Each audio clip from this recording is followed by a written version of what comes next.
welcome everyone to this very brief Water Safety Scotland member update webinar. Hopefully you can see the slides on screen. If I can get a thumbs up that you can see them and you can hear me, etc. That's fabulous. Thank you so much. So I'm sure that was just an accident, I think. So yes, there'll be plenty of time at the end of this very brief presentation to have a question and answer session and a bit of a discussion. So if you do have questions or comments, please, if you can, just wait to the end, and we'll try and use the bulk of the time that we have this morning really to have that discussion and question and answer sort of session and updates from each other. So in the meantime, if you can keep yourself on mute, that would be appreciated. And feel free to keep your camera on or switch it off if you would like.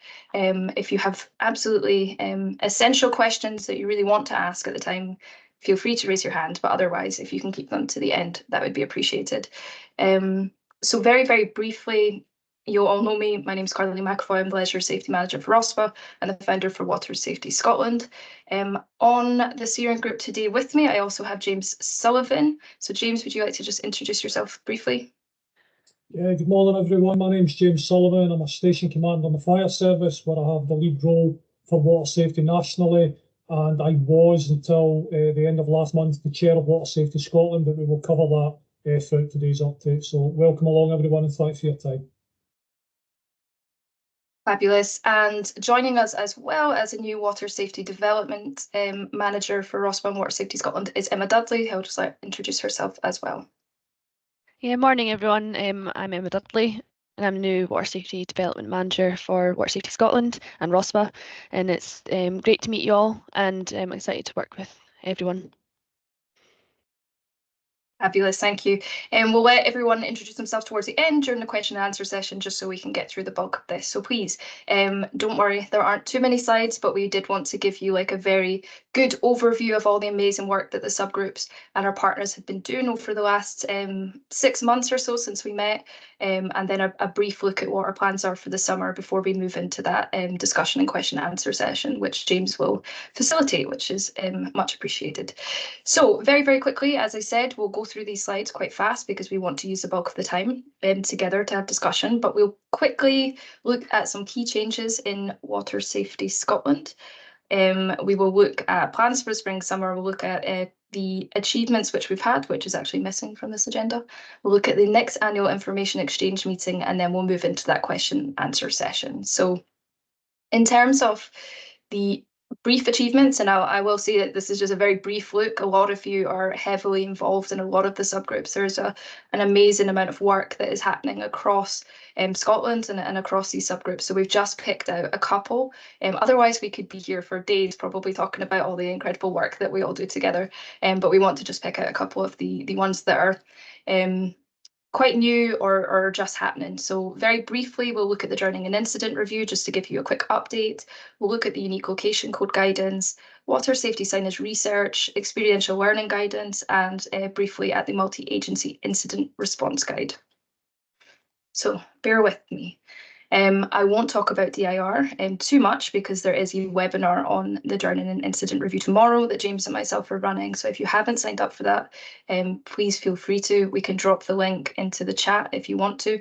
It's more of a training sort of session and a bit of an update, but anyone is welcome to attend.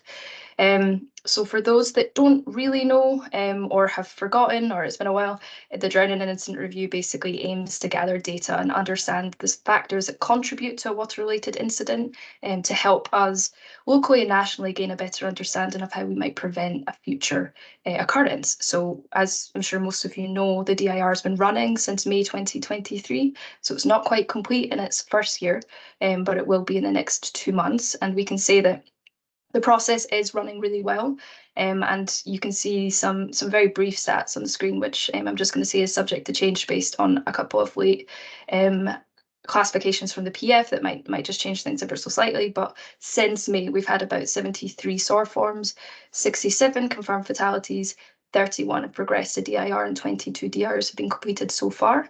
I will caution that that does not mean that there were 67 fatalities last year, because this only is from May. The WADE stats, which we'll talk about a little bit later, will provide the full overview of that. But it's just to give you an indication that the SOAR aspect of DIR is working, the DIR process is working well, and the DIR meetings are being held and have been completed. So just really briefly wanted to say a massive big thanks to all the partners involved in that process, whether you've been involved as a chair, evidence gathering, or even just attending the meeting and providing your input. Just a huge thank you. It's really providing fantastic data insights locally and also nationally. And more will come on that essentially as we look to the start of May and have a full year's data. So thank you all for contributing to that. Unique location guidance, I'm going to pass over to James to briefly take us through that. Thanks, Caroline. So again, I'm sure some people within the call will have already saw the unique location code. We did publish it recently and it's been highlighted on social media.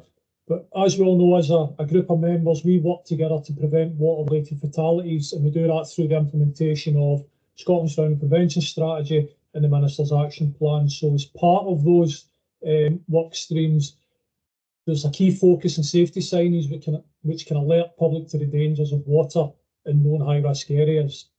So we originally did a report on the consistency of water safety signage in 2022, and a subsequent project to study public perceptions of signage was completed in the early part of 2024. From this project, Water Safety Scotland has recommended that signage should include a unique location code, or a ULC, and that's so that members of the public calling 999 can advise emergency control rooms of the location of the incident. Public rescue equipment stations can also be fitted with the ULC, which, when integrated into emergency control rooms, can help call handlers provide information to 999 callers on the location of the nearest public rescue equipment. So there's currently no standard or format for ULCs. Some areas have used their own locally derived system, whilst others use grid references or what three words, and this approach results in inconsistencies which can lead to confusion in those developing stages of a water emergency, which could result in delays to the emergency response. Now, one great example of ULCs is the City of Glasgow, which is very relevant to the city and it's proven to be very successful within the boundaries of Glasgow. But when we consider the wider topography found in Scotland, the system was probably not applicable to other water locations. So we've looked at the approach you can see within this document as a scalable approach. So the guidance document that Water Safety Scotland produced was written with one key objective, and that's to provide a consistent ULC format for use throughout Scotland that can be used for water safety assets such as our signs, public rescue equipment and any other fixed installations. And this will help to promote consistency and ensure a single format for embedment into emergency service control rooms. And it is worth noting that it's guidance only. Areas are able to create or use their own ULCs should they wish, but I would ask them to take note that this could lead to inconsistencies across areas and undermine the benefits of a single national ULC. Happy to hand that back over to you, Caroline, on ULC. Brilliant, thank you so much. That was a great overview. So again, if you've not seen that link, we can add the link into the chat or the email afterwards, but that is a fantastic piece of work that has been undertaken. And it coincides nicely with the next part of research, which a lot of you have been involved in. So our water safety signage research report went live just last week. So this has been, water safety signage has always been a long-standing issue, and it's been a long-standing action for the Minister's Action Plan and for many of our partners that are here today. So we agreed to look at water safety signage following our previous audit that we did in 2022. We've conducted this research over 2023 and 2024, so it took quite some time.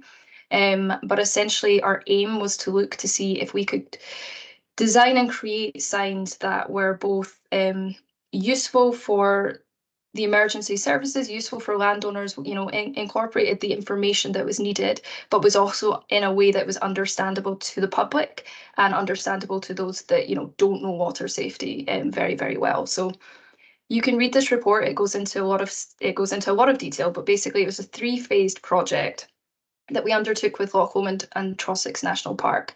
The very first phase was a pilot survey, which was completed by the Rangers in June to October in 2023. Our second phase actually brought together an expert group of landowners and water safety experts and individuals to look at the signage that is currently at Loch Lomond, to see if we could improve it, to agree by consensus, for any future changes in signage. So we basically looked at a number of statements. We reached consensus on 16 statements of what should be on a water safety sign, which is great. We then tested this with members of the public in 2024. I think it was just in January we did that, with about 500 members of the public. And we got some amazing feedback, actually. So just very briefly, 84% of the public that was surveyed believed the sign was a really clear water safety sign.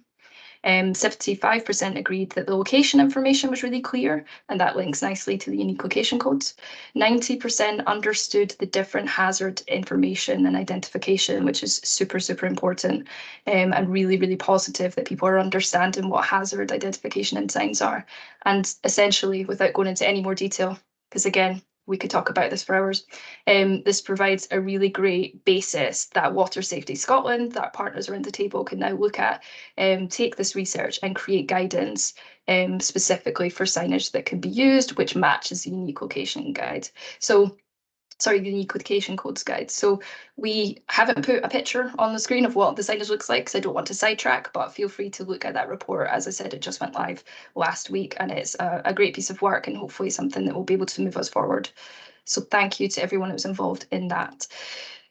The next amazing piece of work, which actually came out of the Recreation, Comms and Education Working Group and now sits with the Education subgroup, is experiential learning guidance. So this goes live tomorrow, which is fantastic. So it's not on the website yet. It will be very, very shortly. But essentially this is a document that brings together guidance from different partners across Scotland on how to create, develop and implement and evaluate a successful and safe experiential learning event. So it's basically a step-by-step guide to create a safe learning event in or around water. And it goes into a lot of detail, and it's a really great, fantastic achievement from the working group and now the education group. So just a big thanks, I think, to all those involved, in particular Barney from Loch Ken Trust, Vincent, who's here today as well from the Outdoor Partnership, Swim Safe, RNOI, Isofris. A lot of people were involved in this, but there's some fantastic case studies from Vincent and from Loch Ken Trust there, which are really, really useful, and Scottish Swimming as well also provided insight and contributed to this. So it's a great document that we're hopeful will be used, and I do know from speaking to a couple of members that there is potential. Maybe we can talk about that in the discussion, but there is some potential that this could be used over the summer for some piloting, which is fantastic. So back to James, if you want to take us through the multi-agency incident response guide. Thanks, Caroline. So again, similar to the documents that Caroline's just referenced, we have created guidance on a MERG or a multi-agency incident response guide. I'm sure a lot of people within the call are familiar with that type of document, but in essence, it refers to a written document that outlines a coordinated, pre-planned effort of multiple organisations or agencies to respond effectively to incidents or emergencies. Now, MERG is used widely for a number of incident types, natural disasters, public health crisis, terrorist attacks, etc. But we are specifically looking at water elements through the Water Safety Scotland MERG. So we know from past experience that MERGs can be an effective pre-planning tool that can overcome identified challenges due to location or local characteristics, and these can include things like the complexity of accessing the topography itself, resource sharing between partners, the specialist expertise that could be available if we pool the resources, how we communicate and coordinate that response, and just an overall improvement of the efficiency and effectiveness of improving community safety outcomes. So again, it's a guidance document. We would urge people to make use of it if they do have the need for a water MERG. We've got the step-by-step guidance, the nice to have, the things to consider, but we've also created an editable template that can be used to make the process a lot easier as well and quicker to get from the discussion to the tangible deliverable document. It's based upon work did by Loch Lomond and Trossachs National Park for a response at Loch Lomond.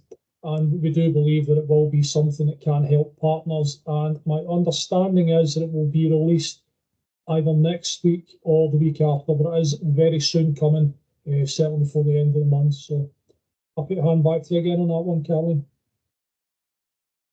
Thank you. No, great and fantastic piece of work from the search and rescue subgroup, and it is due to release, I believe, on the 22nd. So moving on to the key changes for Water Safety Scotland. Obviously, you all have received an email last week about some of the changes. If you didn't receive that, please let me know and we'll just make sure that you are on the list. But essentially, I won't go through much more of it in detail. First of all, we looked at subgroups. We consulted with all of our subgroups as part of our annual terms of reference refresh and work plans. So they have all been agreed, and essentially these are the subgroups now for Water Safety Scotland going forward, which is pretty much going back to where we were a few years ago, but avoiding sort of duplication. And I think the main one to be aware of is the recreation group no longer is there. The working group no longer is there because they have actually achieved what they set out to do, and parts of their work plans now sit equally within education and equally within comms.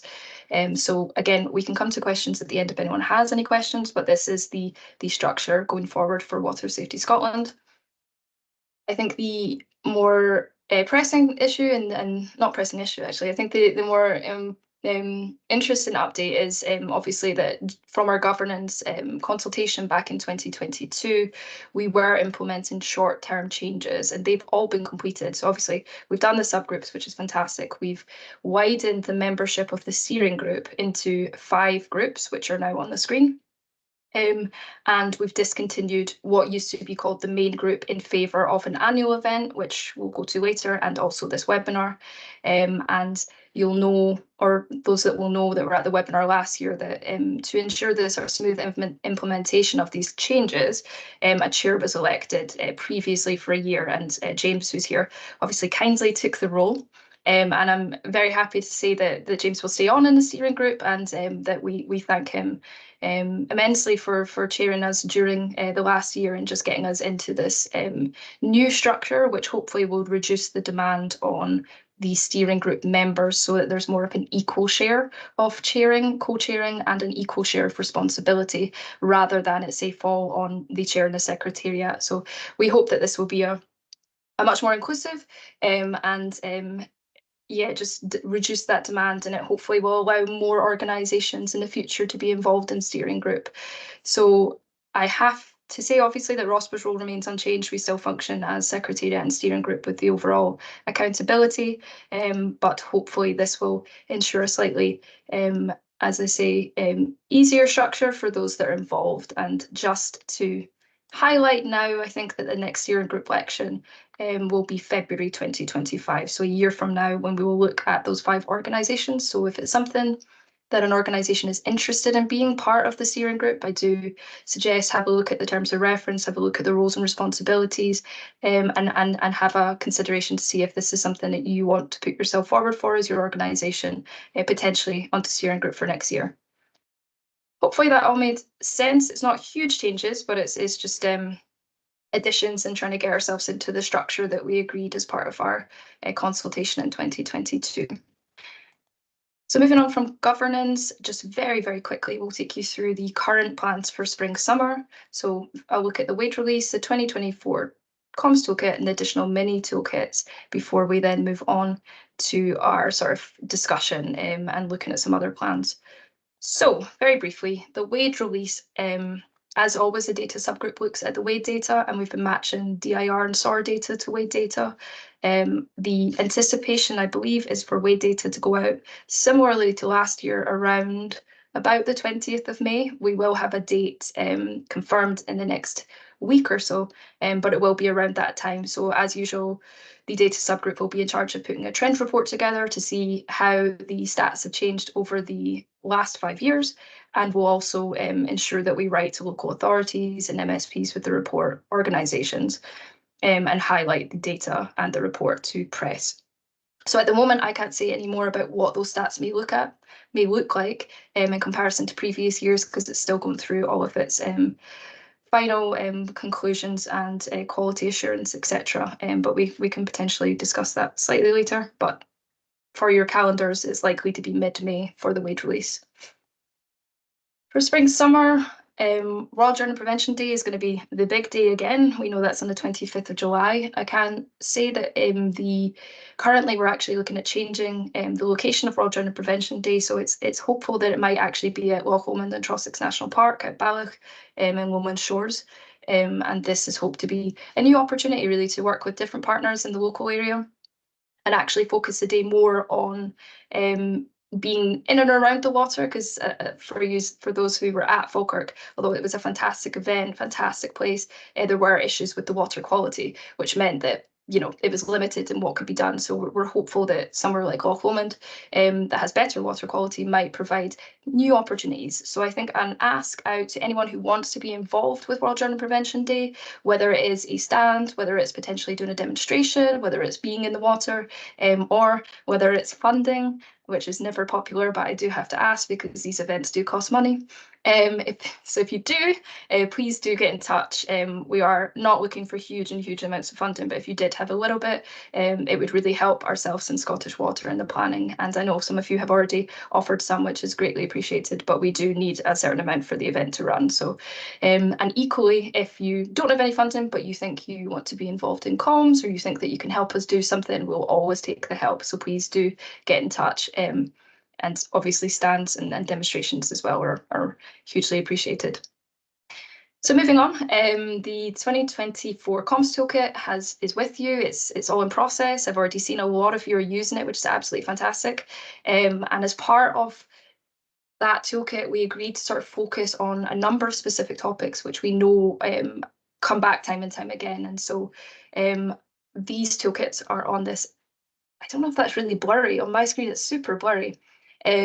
But basically just an overview of what those mini toolkits are. So April will be looking at sub-aqua diving, which we'll come to. May will be focusing a little bit more on stand-up paddleboarding and kayaking. July, tombstoning. August, angling. October, flooding.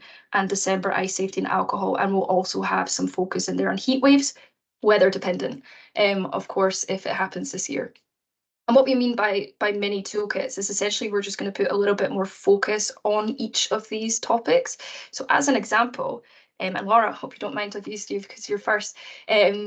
We're going to have like a certain little toolkit. So for diving, for example, we're going to intensify the messaging specifically more around getting back to diving, after potentially a winter break. We've updated the diving code. We've got new assets to complement the plan, but also to complement some new messaging. And we have a fantastic video starring Laura from Just Dive, who is here. And that's going to be the first of these videos that we're focusing on. And we'll have some more basically for kayaking and canoeing, which stars Callum, which I think is who's here as well potentially, and similarly with angling. So just a new way of trying to reach audiences and those that may not necessarily want to take a lesson, but maybe really need. So just a different way of trying to get those safety messages across, but also in a fun and interactive way. So these mini toolkits will basically promote that a lot more. And the activity ones are a bit more straightforward, but the heat waves, flooding are a little bit more difficult. So we'll be working quite closely with the comms group on those. Almost at the end of these slides, don't worry, people. So final part before we move on to a little bit of information about the annual information exchange, and then we'll go straight into our discussion and question and answer session. Other projects to be aware of, and please, any of these are of interest to you, feel free to get directly in touch and put yourself forward to help. The first one is a tombstoning resource, so we're hoping to work with young people to actually create a resource on tombstoning, because essentially we know that signage doesn't really work when it comes to tombstone, and we know that us telling people not to jump off things is not really going to work here. So we're going to work with young people and get them to create a resource which focuses more on the hazard identification. So it's not really going to focus on the don't do it, because we know they're going to do it anyway. It's going to be more around the have you identified all the hazards in this scenario before you decide to jump into the water. So we want to work with young people to create that so that it's peer-led and a little bit more different than we've previously done. So if anyone wants to be involved in that, feel free to get in touch. We're hoping to do that over the next couple of months, but it will be a quite long, I say long, it'll be a project that lasts about 6 months just to ensure that we do it correctly. Points of sale promotion of the Water Safety Code. Thank you all to those who've helped. We've, Lomo, Tyso, Ellis Brigham, all of them are, promoting the code over the summer. So are ScotRail, and we have some potential with CalMac and also with the Loganair. I just forgot the name of that there, Loganair, and a couple of others. So we'll be focusing on point of sale. But if any of you have any other sort of contacts or suggestions, we'll always be happy to look at them. Decathlon is an ongoing conversation as well, so we'll always try and promote the Water Safety Code, and we're really excited that we have so many already interested to promote when someone buys something. No problem if you need to leave the call. Scotland's Drownings Prevention Strategy Review. We review the strategy every 2 years. We're now at that stage where we'll be reviewing. I'll shortly be putting together a subgroup to take this forward. If you want to be involved, you're more than welcome to be involved. Just reach out, but we will be looking for case studies as well. So even if you don't want to be involved, please keep an eye on your emails, because over the next 6 months, you probably will get a draft to look at. And it's really, really important for members to look at it, check you're happy with it, provide comments and suggestions, and just, make sure that if you've been involved in something that you're quite happy with how it's worded. So please do feel free, don't be quiet. Our local authority policy document, very briefly, most of you will know we put workshops on every year for local authorities to create a water safety policy.